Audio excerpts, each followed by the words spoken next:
Praise the Lord. सबको जय मसीह की। यीशु मसीह के नाम से आप सभी लोगों को मेरा प्रेमी सलाम मैं देता हूं। परमेश्वर के उपस्थिति में आप सभी का स्वागत है। आज परमेश्वर के वचन में से हम सुनने वाले हैं और उसके बाद में हम प्रार्थना करेंगे और अद्भुत काम परमेश्वर आज की सर्विस में करेगा, आप विश्वास कर सकते हैं। वचन को सीखने के लिए अपने बुक्स और अपने पेन के साथ में आप तैयार रहिए और अद्भुत काम जो पृथ्वी पर यीशु मसीह ने आकर किया, बड़े बड़े अद्भुत कामों को यीशु ने किया। पूरा जो अद्भुत काम यीशु ने किया उसको अगर एक क्लास में रखा जाए तो माना जाता है करीबन 34 मिरेकल्स, 34 अद्भुत कार्य जो है यीशु मसीह ने ये पृथ्वी पर आकर किया। बीमारी के ऊपर दुष्टात्मा को निकालते हुए, प्रकृति के ऊपर तूफानों को शांत करते हुए, मुर्दों को जिंदा करते हुए, रोटी को बढ़ाते हुए, पानी को दाखरस बनाते हुए, ऐसे अलग अलग कार्य जो है हमारे प्रभु यीशु मसीह ने पृथ्वी पर किया है। बाइबल का वचन कहता है अगर वो सारी बातें लिखी जाती तो वो पुस्तकों में भी नहीं समाती। तो ये सारी बातों को जो यीशु ने पृथ्वी पर किया हम जब सीख रहे हैं, विश्वास कीजिए कि आपके जीवन में तो ये अद्भुत कामों को कर सकते हैं। और ये अद्भुत कामों को जिन लोगों के जीवन में यीशु ने दिया, उनका जीवन में कौन सी ऐसी खास बातें थी जिससे कि उनके जीवन में ये काम हुआ, वो हम लोग सीख रहे हैं। तो मैं चाहता हूं आप सभी लोग अपने आंखों को इस समय बंद रखें, हम मिलकर प्रार्थना करके वचन संदेश को सुनेंगे। पिता, हम आपका धन्यवाद करते हैं, स्तुति और महिमा करते हैं परमेश्वर, आपकी बढ़ाई करते हैं प्रभु। जितने भी लोग इस समय वचन सुनने के लिए अपने आप को समर्पित किए हैं प्रभु, हम प्रार्थना करते हैं कि आप उनसे बातें कीजिए, आपकी वचन की गहराइयों में आप उन्हें लेकर चलिए और होने दीजिए परमेश्वर कि आपके अद्भुत कार्य जो पृथ्वी पर आपने आकर किया था, उन कार्यों को सीखते हुए अपने जीवन में बदलाव को ग्रहण करने के लिए आप मदद कीजिए। नासरत के यीशु के नाम से आगे की सारी बातों को पिता हम आपके हाथों में सौंपते हैं। आपने इस प्रार्थना को सुना, इसलिए धन्यवाद। महिमा और आदर आपको देते हैं, नासरत के यीशु के नाम से मांगते हैं पिता, आमीन आमीन आमीन। Praise the Lord. सो मैं आशा करता हूं कि आप सभी लोग वचन सुनने के लिए उत्सुक हैं, तैयार हैं। तो अपने नोट्स को आप लेकर जो जो बातें मैं आज आपसे बोलने वाला हूं उन बातों को आप लिख के रख सकते हैं। आज एक अद्भुत कार्य जो यीशु मसीह ने एक व्यक्ति के शारीरिक बीमारी के ऊपर किया, उसके बारे में हम लोग देखने वाले हैं। 34 चमत्कारों में से करीबन 16 मिरेकल्स, 16 चमत्कार जो है यीशु मसीह ने शरीर पर किया, वो हम लोगों को देखने को मिलता है। उसमें से का एक है जो आज हम सुनने वाले हैं। आज के वचन का शीर्षक, टाइटल आप लोग लिख के रख सकते हैं, वो है ब्लाइंड मैन एट जेरिको, या फिर यरीहो का एक अंधा मनुष्य। उसके जीवन में यीशु मसीह ने कैसे अद्भुत काम किए उसके बारे में हम सीखने वाले हैं। ये काम जो यीशु ने उस व्यक्ति के जीवन में किया, 4 सुसमाचारों में से 3 सुसमाचारों में हमें इन भाग को देखने मिलता है। जैसे कि आप लिख के रख सकते हैं, मत्ती का 20 अध्याय 29 से लेकर 34 में भी यही भाग हम देख सकते हैं। मरकुस उसका 10 अध्याय 46 से 52 तक भी हम देख सकते हैं। और वैसे ही लूका रचित सुसमाचार में भी 18 अध्याय 35 से लेकर 43 के बीच में भी यीशु मसीह ने यरीहो के अंधे को कैसे चंगा किया वो हम देख सकते हैं। मेरे प्रियो, यूहन्ना के सुसमाचार में नहीं है, उसके अलावा बाकी इन तीनों सुसमाचारों में यह बात जिक्र किया गया है। अगर आप मत्ती में देखेंगे तो मत्ती में वहां पर 2 अंधा मनुष्य करके बोला गया है, और अगर आप लूका में देखेंगे तो एक अंधा मनुष्य करके बोला गया है। और वैसे ही अगर आप मरकुस में देखेंगे तो उस एक अंधे व्यक्ति का नाम बरतिमाई बोलते हुए बोला गया है। उस व्यक्ति की कुछ पश्चात की बातें, कुछ बैकग्राउंड की बातें भी मरकुस ने अपने सुसमाचार में बताया है, हम देख सकते हैं। अभी मेरे प्रियो, जब आप 46 से लेकर 52 पढ़ते हैं, एक बार हम उस वचनों को इस समय सुनेंगे। और वे यरीहो में आए, और जब वह और उसके चेले और एक बड़ी भीड़ यरीहो से निकलती थी, तो तिमाई का पुत्र बरतिमाई, एक अंधा भिखारी, सड़क के किनारे बैठा था। यह सुनकर कि यीशु नासरी है, पुकार पुकार कर वो कहने लगा कि हे दाऊद की संतान, यीशु मुझ पर दया कर। बहुतों ने उससे डांटा कि चुप रहे, पर वह और भी पुकारने लगा कि हे दाऊद की संतान, मुझ पर दया कर। तब यीशु ने ठहर कर कहा, उसे बुलाओ। और लोगों ने उस अंधे को बुलाकर उससे कहा कि धाड़स बांध, उठ, वह तुझे बुलाता है। वह अपना कपड़ा फेंक कर शीघ्र उठा और यीशु के पास आया। इस पर यीशु ने उससे कहा, तू क्या चाहता है कि मैं तेरे लिए करूं? तो अंधे ने उससे कहा कि हे रब्बी, यह कि मैं देखने लगूं। तो यीशु ने उससे कहा कि चला जा, तेरे विश्वास ने तुझे चंगा कर दिया है। और वह तुरंत देखने लगा और मार्ग में उसके पीछे हो लिया। आमीन। आमीन, हालेलुया। देखो मेरे प्रियो, यीशु मसीह यरूशलेम की ओर जा रहे थे और यरूशलेम की ओर जाते समय हम देखते हैं कि यीशु मसीह को मार्ग में जो है ये व्यक्ति के साथ में मुलाकात होता है और उस मार्ग में यीशु मसीह का जो कार्य है वो प्रकट होता है। नॉर्मली अगर किसी भी व्यक्ति को गलील से यरूशलेम की ओर जाना होता था तो उस व्यक्ति को जरूर है कि वो यरीहो से होकर जाता होगा। Praise the Lord. यरीहो से जाना अवश्य था, जिसके द्वारा उसी प्रकार से आमीन यरीहो से होकर जा रहे थे। हम देख सकते हैं उसमें कि यीशु मसीह अपने 12 चेलों के साथ में इस यात्रा को करता है। और अगर आप पूछेंगे कि यीशु मसीह गलील से यरूशलेम में यरीहो से होते हुए क्यों जा रहे थे, तो उसके पीछे का मुख्य कारण था कि यीशु मसीह यरीहो में आमीन पास बाय कर कर यीशु मसीह पैसोवर या फिर फसह का पर्व मनाने के लिए यरूशलेम में जा रहे हैं। आप सोच सकते हैं कि यीशु मसीह फसह का पर्व मनाते हुए क्रूस के बहुत निकट पहुंचा हुआ ये कि यीशु मसीह मार्ग में एक व्यक्ति को एक अंधे व्यक्ति को यहां पर दृष्टिदान दे रहा है। मेरे प्रियो, आप मेरे साथ में उस वचनों को मनन कर सकते हैं जहां पर आप देख सकते हैं, अगर आप उसका मरकुस उसका 10 अध्याय 32 को अगर आप देखेंगे तो वहां पर बोला गया है कि यीशु मसीह यरूशलेम की और अपने 12 चेलों के साथ में जा रहे हैं। और देखिए, जब आप मत्ती को पढ़ेंगे, मरकुस को पढ़ेंगे, लूका को पढ़ेंगे, तो मरकुस में बोला गया है कि जब वो यरीहो में प्रवेश कर रहे थे, कुछ जगह पर बोला है यरीहो में से जाते हुए, और कुछ जगह पर बोला है यरीहो में प्रवेश करने से पहले।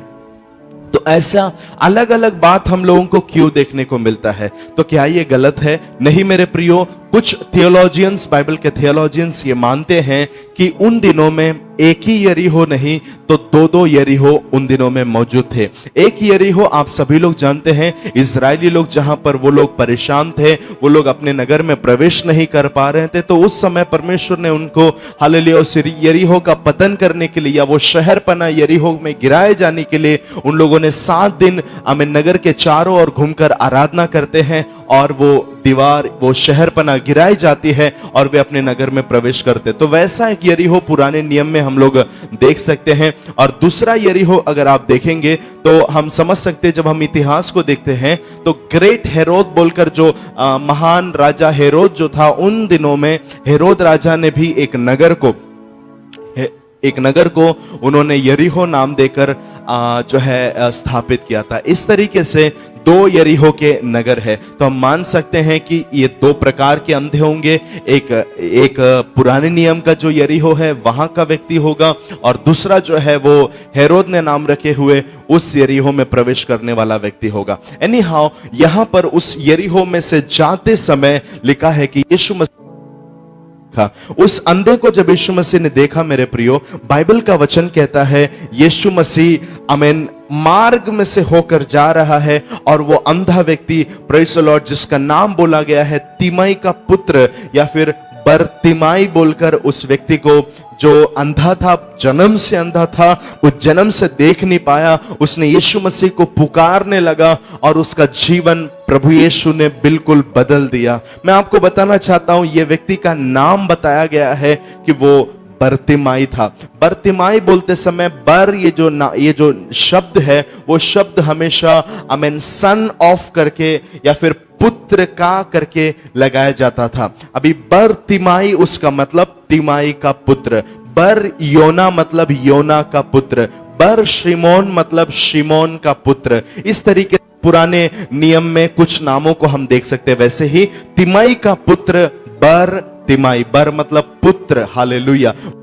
से ये व्यक्ति का नाम बरतिमाई हम देख सकते हैं। वो सड़क के किनारे पर बैठा हुआ था मेरे प्रियो, उसके पास में कुछ भी नहीं था। उसका पिता का नाम यहाँ पर बोला गया है, लेकिन उसका नाम क्या था वो नहीं बोला गया। तिमाई का बेटा रास्ते में बैठकर भीख मांग रहा था। इसका मतलब यही है कि ये व्यक्ति जो अंधा है बचपन से, इसका पिताजी को सब लोग जानते हैं, इसके पिताजी को सब लोग पहचानते हैं, प्रेज़ द लॉर्ड। लेकिन ये अंधे व्यक्ति को, जो जन्म से अंधा है, इसको कोई भी जानता नहीं। ये अपने पिता के नाम से जाना जाता है, यानी कि इसके पास में खुद का एक नाम नहीं, इसके पास में खुद का एक घर नहीं, इसके पास में खुद की एक नौकरी नहीं, इसके पास में खुद का रहने का स्थान नहीं। ये सड़क के किनारे, यरीहो के सड़क के किनारे पर आकर बैठा हुआ है। यरीहो के बारे में आप जानते हैं, एक अच्छा व्यक्ति, एक सामरी एक जो है मदद करता है, जो सड़क के किनारे पर अपने चोरों के द्वारा घायल किया जाता है। और आप जानते हैं कि वो दाखरस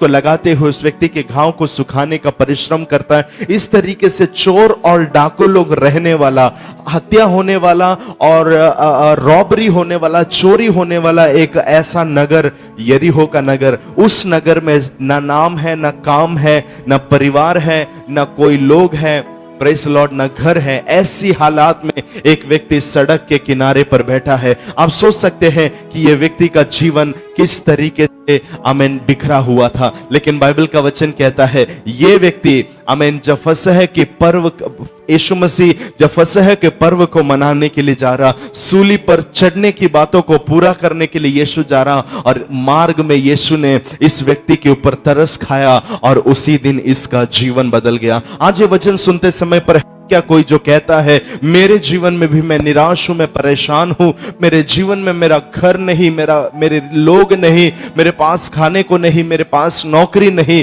आमीन, मेरी जीवन बिल्कुल एक सड़क के किनारे आकर पड़ गया है। You are at the end of your road, आप रास्ते के किनारे पर आकर पड़े हो। उसके पीछे का कारण आपसे मैं ये कहूंगा, क्योंकि आपके जीवन में यीशु मसीह नहीं है। यह व्यक्ति के जीवन में यीशु मसीह नहीं था, इसलिए वो सड़क के किनारे था, लेकिन अब उसका जीवन बिल्कुल बदल जा रहा है। मैं आप लोगों को बरतिमाई के जीवन में से 4 लेसन मैं आपको सिखाना चाहता हूं। हर मिरेकल, हर यीशु ने किए हुए चमत्कारों में जो भी कैरेक्टर है, उस व्यक्ति के जीवन के कुछ पार्ट को मैं आपको देता हूं, जिससे कि हमको समझ में आता है कि उसके अंदर ये क्वालिटी थी, इस कारण यीशु ने उसके सामने या उसके जीवन में एक अद्भुत काम किया। हम देखेंगे बरतिमाई के जीवन में कौन सी ऐसी बातें हैं जो हमें भी सीखना चाहिए। 4 बातें बरतिमाई के जीवन से हमें सीखने मिलता है। नंबर 1, डिसीजन ऑफ बारतिमेउस, या फिर हम कह सकते हैं बरतिमाई का जो निर्णय था। नंबर 2, परसिस्टेंस ऑफ बारतिमेउस, या फिर बरतिमाई का जो स्थिरता थी, जो धीरज था, उसके बारे में। तीसरा है फेथ ऑफ बारतिमेउस, या फिर बरतिमाई का जो विश्वास था। नंबर 4, ग्रैटिट्यूड ऑफ बारतिमेउस, या फिर बरतिमाई का जो धन्यवाद का जो हृदय था। ये 4 क्वालिटी हम देख सकते हैं बरतिमाई के जीवन में थी, और इसी कारण से प्रभु ने उसे अकेला नहीं छोड़ा, उसके जीवन में काम किया। हम एक एक कर इसको सीखने वाले हैं। आज जो मैं आप लोगों को 4 पॉइंट्स आज कवर नहीं हो पाएंगे, इसलिए अगले सेशन में थोड़ा, और आज के सेशन में थोड़ा कर पार्ट 1 और पार्ट 2 कर हम लोग इस विषय को सीखेंगे। Blind man eight Jericho part 1, हम उसके अंदर आज कुछ पॉइंट्स को कवर करेंगे। नंबर 1 है डिसीजन ऑफ बरतिमाई। बरतिमाई का निर्णय क्या था? हालेलुया। अगर आप वचन 46 और 47 को देखेंगे तो वहां पर लिखा है कि उसने सुना कि यीशु नासरी जा रहा है, और वचन कहता है उसने पुकारना शुरू किया, हे दाऊद के संतान मुझ पर दया कर। बरतिमाई सुना कि यीशु जा रहा है, नासरत का यीशु जा रहा है, और उसने पुकारना शुरू किया, हे दाऊद के संतान यीशु मुझ पर दया कर। बाइबल का वचन रोमियो में कहता है आमीन, विश्वास जो है सुनने से, और सुनना मसीह के वचन से आता है। अगर आपके जीवन में आपकी विश्वास में घटी है, आपके जीवन में आप विश्वास नहीं कर पा रहे, उसका मतलब यह है कि आपके जीवन में वचन के लिए जो स्थान है वो कम है, आपके हृदय के अंदर वचन बहुत कम है। इसी वजह से आपके जीवन में विश्वास की घटी है। लेकिन बर्तिमाई को जरा देखिए, लिखा है कि उसने सुना, क्या सुना? यीशु जा रहा है और उसने सुना, सुनने से उसको विश्वास आया और उसने पुकारना शुरू किया। जो उसने सुना था उसने वो नहीं पुकारा। उसने क्या सुना था? यीशु नासरी जा रहा है, लेकिन उसने क्या पुकारा? उसने पुकारा, दाऊद के संतान यीशु मुझ पर दया कर। मैं आपको बताना चाहता हूं, नासरत का यीशु ये एक जानकारी है, इट इज अ इंफॉर्मेशन। लेकिन अगर आप दाऊद के संतान यीशु देखेंगे तो ये जो बात है वो एक प्रकाशन है, वो एक रेवलेशन है। इस बर्तिमाई ने क्या किया अपने जीवन में? उसने चीजों को सुना, सुना हुआ बातों को जो इंफॉर्मेशन के रूप में उसके जीवन में आई थी, उसने उस इंफॉर्मेशन को रेवलेशन में बदल दिया, जिसके वजह से उसके जीवन में ट्रांसफॉर्मेशन आ गई। आपके जीवन में जानकारी अगर जानकारी ही रहेगी, आपके जीवन में बदलाव कभी नहीं आ सकता। आपके जीवन में अगर आपको बदलाव चाहिए तो आपको चाहिए कि आप जानकारी को प्रकाशनों में बदले। उस प्रकाशनों के द्वारा ही आपका जीवन बदल सकता है। यहां पर आप जरा ध्यान दीजिए, इस व्यक्ति ने सुना कि यीशु नासरी जा रहा है, लेकिन वचन क्या है, प्रकाशन क्या है? नहीं,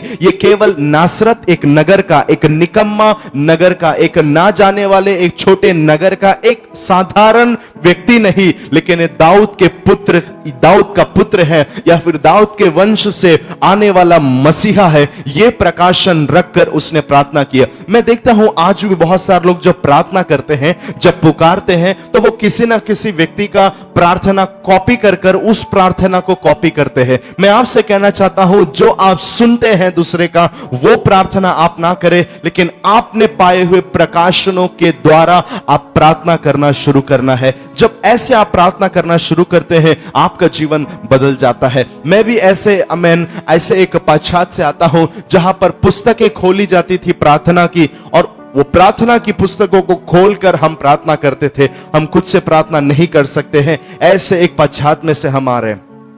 आज भी भारत में ऐसे बहुत सारे विभाग है, जो ग्रुप्स हैं, जो पुस्तक, प्रार्थना की पुस्तकों में से केवल प्रार्थना बोलते रहते हैं। मेरे प्रियो, यहां पर ध्यान दीजिए, अगर आप सच्चे परमेश्वर से प्रार्थना करना चाहते हैं तो आपको मिली हुई जानकारी को व्यक्तिगत प्रकाशनों में बदलकर आपको प्रार्थना करनी है। लिखा है, उसने विश्वास किया और उसने पुकारना शुरू किया। आपका विश्वास आपके अंदर स्टार्ट होता है, लेकिन आपका विश्वास केवल अंदर रहेगा तो नहीं आपके जीवन में आप कार्य देख सकते हैं। आपका विश्वास आपकी जुबान पर आना जरूरी है। आपका विश्वास आपके जीवन में कार्य रूप में दिखाई देना जरूरी है। इसने विश्वास को कार्य में बदल दिया। लिखा है, उसने पुकारना शुरू किया। विश्वास भी रखना है और पुकारना भी है। ये दोनों भी चीज जब आपके जीवन में साथ साथ होता है, आप आपके अद्भुत काम से बहुत दूर नहीं, आप आपके अद्भुत काम से बहुत ही करीब रहते हैं। मैं आपको बताना चाहता हूं, रोमियो उसका 10 अध्याय और उसका वचन 9 कहता है,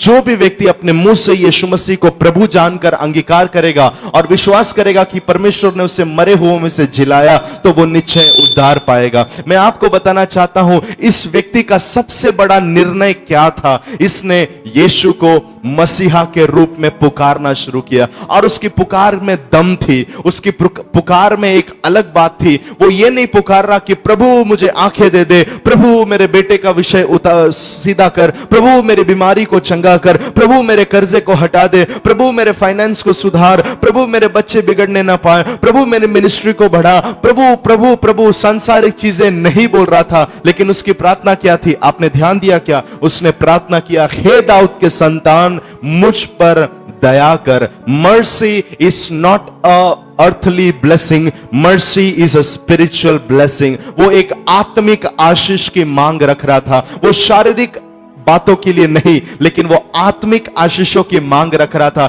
इसलिए लिखा है, उसने प्रार्थना की, हे दाऊद के संतान, मुझ पर दया कर। दया ये सांसारिक आशीष नहीं है, ये एक आत्मिक आशीष है, जो आत्माओं के पिता आत्मिक दुनिया से हमारे लिए, हम पर, हमारे जीवन के ऊपर दया दिखाता है। इसने सही प्रार्थना की। इसका निर्णय आप देख सकते हैं, इसके विश्वास में एक निर्णय है, इसकी प्रार्थना में एक निर्णय है, इसकी प्रकाशन, सारी बातों के पीछे एक निर्णय है। और सबसे बढ़कर इस व्यक्ति का निर्णय था कि इसने यीशु मसीह को पुकारा। मैं आपसे पूछना चाहता हूं, क्या यीशु मसीह को आपने सुना है? क्या आपने उसको पुकारा है? क्या आपने उसके ऊपर विश्वास किया है? रोमियो 10 और 9 के अनुसार क्या आपने उसे पुकारा है? यशाया उसका 55 और उसका वचन 6 हम देखेंगे। जब तक यहोवा मिल सकता है, जब तक यहोवा मिल सकता है, तब तक उसकी खोज में रहो। उसकी खोज में रहो। जब तक वह निकट है, जब तक वह निकट है, तब तक उसे पुकारो। तब तक उसे पुकारो। मैं आपसे पूछना चाहता हूं, बर्तिमाई के निकट जब ये प्रभु उतर कर आया, उसने यीशु को पुकारना शुरू किया। प्रभु आपके घर में है, प्रभु आपकी प्रार्थना के कमरे में है, प्रभु आपके रूम में है, आपके जीवन के व्यक्तिगत हर क्षेत्र में प्रभु है। आपके निकट रहने वाले प्रभु को आपके निकट में रहे, उस परमेश्वर के निकट रहकर आप पुकारना शुरू कीजिए। यीशु मसीह ने कहा, तुम्हारे बाप-दादा, सामरी स्त्री से यीशु कहता है, तुम्हारे बाप दादा पहाड़ों पर अलग अलग जगह पर आराधना किए, लेकिन समय आ रहा जब लोग परमेश्वर को आत्मा और सच्चाई से पुकारेंगे, उसकी आराधना करेंगे। क्यों ना हम भी अपने जीवन में निर्णय ले आराधना करने का, प्रार्थना करने का, यीशु मसीह को अपने प्रभु और उद्धारकर्ता ग्रहण करने का। अगर आपने अभी भी यीशु मसीह को प्रभु और उद्धारकर्ता ग्रहण नहीं किया है, मेरे पीछे आप ये प्रार्थना इस समय बोल सकते हैं। मेरे पीछे आप बोल सकते हैं, हे प्रभु यीशु, मैं विश्वास करता हूं कि आप मेरे पापों के लिए सूली पर चढ़े, मेरे पापों के लिए आप मारे गए, मेरे पापों के लिए आप गाड़े गए और मुर्दों में से तीसरे दिन जी उठे। मैं विश्वास करता हूं प्रभु कि आपने मेरे पापों को उठा लिया और मुझे पाप मुक्त कर दिया। आज से मेरा पूरा जीवन मैं आपको दे देता हूं। यीशु ही मेरा प्रभु है, यीशु ही मेरा उद्धार करता है। पिता, मैं धन्यवाद कर रहा हूं जितने भी लोगों ने इस समय इस वचन को अंगीकार किया है, नासरत के यीशु के नाम से प्रार्थना करते हैं प्रभु, उन सभी के जीवन में आपके कार्य प्रकट होने दीजिए। इनके जुबान के अंगीकार के द्वारा परमेश्वर इनके जीवन में उद्धार के मार्ग में ये बढ़ते जाए, पवित्रता के मार्ग में बढ़ते जाए और अपने अद्भुत कामों को अपने जीवनों में ग्रहण करने पाए। इन्होंने जैसे मुंह से अंगीकार किया है प्रभु, इनके अंगीकार के वचनों को थामे रखकर धीरज से दौड़ने के लिए आप मदद कीजिए। और ऐसे प्रभु जितने भी बीमार लोग इसमें हैं, आप उन्हें छुए, हील करें, चंगा करें, हम प्रार्थना करते हैं। आपने प्रार्थना सुनी, इसलिए धन्यवाद। यीशु के नाम से मांगते हैं पिता, आमीन, आमीन, आमीन। प्रभु आप सभी लोगों को ब्लेस करे। ये वचन संदेश सुनने के लिए धन्यवाद। और लोगों को शेयर कीजिए। पार्ट 2 हम लोग अगले बार सुनेंगे। तब तक प्रभु आप सबको संभाल के रखे। जय मसीह की।